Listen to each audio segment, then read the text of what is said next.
టాలీవుడ్ నిర్మాత దిల్ రాజు కు తెలంగాణ ప్రభుత్వం కీలక పదవి ఇచ్చింది. Telangana film development corporation chairman గా ఆయన్ను నియమించింది. ప్రభుత్వ ప్రధాన కార్యదర్శి శాంతికుమారి ఉత్తర్వులు జారీ చేశారు. ఈ పదవిలో దిల్ రాజు 2 ఏళ్ల పాటు కొనసాగనున్నారు. దిల్ రాజు అసలు పేరు వెంకటరమణారెడ్డి. 1990లో పెళ్లి పందిరి సినిమాతో డిస్ట్రిబ్యూటర్ గా కెరీర్ ప్రారంభించిన ఆయన ప్రస్తుతం ఇండస్ట్రీలో అగ్ర నిర్మాతగా కొనసాగుతున్నారు. శ్రీ వెంకటేశ్వర క్రియేషన్స్ బ్యానర్ పైన సినిమాలను నిర్మిస్తూ ఉన్నారు. 2003లో దిల్ సినిమాకు తొలిసారి నిర్మాతగా వ్యవహరించారు. ఆ చిత్రం విజయం సాధించడంతో ఆయన పేరు దిల్ రాజుగా మారింది.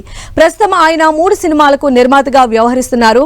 రామ్ చరణ్ శంకర్ల కాంబోలో రానున్న భారీ బడ్జెట్ చిత్రం గేమ్ చేంజర్ ను నిర్మిస్తూ ఉన్నారు. ఇది వచ్చే ఏడాది జనవరి 10న ప్రేక్షకుల ముందుకు రానుంది.